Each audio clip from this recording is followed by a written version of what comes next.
আসসালামু আলাইকুম বন্ধুরা, আশা করি সকলে ভালো আছেন।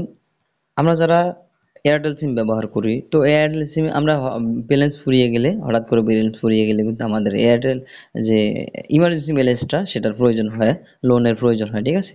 তো কিভাবে আমরা ইমার্জেন্সি ব্যালেন্সটা নিব সঙ্গে সঙ্গে, তো এই ভিডিওতে আমি দেখাবো। চলুন ভিডিওটি শুরু করছি। এখানে আমরা ইমার্জেন্সি ব্যালেন্স নেওয়ার পর ইমার্জেন্সি ব্যালেন্স নেওয়ার জন্য আমরা দুইভাবে নিতে পারি, অ্যাপসের মাধ্যমে একটা এবং কি ডায়াল প্যাডের মাধ্যমে একটা। তো অ্যাপস সবার থাকে না, ঠিক আছে? ডায়াল প্যাডের মাধ্যমে আমি দেখিয়ে দিচ্ছি, ভিডিওটি লম্বা হয়ে যাবে। এখানে আমরা ডায়াল প্যাডে চলে যাব।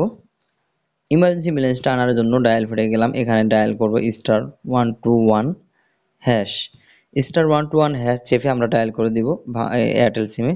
এয়ারটেল সিমে ডায়াল করে দিলাম। ডায়াল করে দেওয়ার পর আপনার এরকম ইন্টারফেস আসবে না, আপনার ইন্টারফেসটা এরকম আসবে। তো আমি আগে একবার ডায়াল করেছি, এর জন্য এরকম আসছে।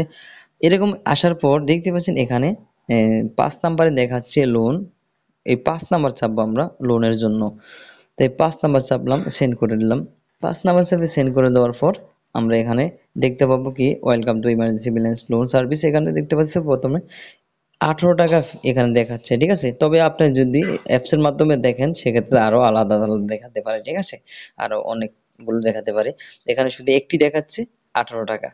তো এখানে ৳১৮ ৳২ ফি। এখানে যদি আমরা এক চেপে সেন্ড করে দেই তাহলে কিন্তু সঙ্গে সঙ্গে এটা চলে আসবে। হ্যাঁ, আমি চাচ্ছি না এখানে আমার ইমার্জেন্সি ব্যালেন্সটা আনতে। তো এইবার মূলত ইমার্জেন্সি ব্যালেন্সটা নিতে হয়। আশা করি ভিডিওটি ভালো লেগেছে। যদি ভালো লাগে থাকে চ্যানেলটি সাবস্ক্রাইব করবেন, অবশ্যই শেয়ার করে দিবেন বন্ধুদের সাথে, আর অবশ্যই একটি লাইক দিবেন। ফেসবুক থেকে দেখে রাখলে ফলো দিয়ে রাখবেন। ধন্যবাদ।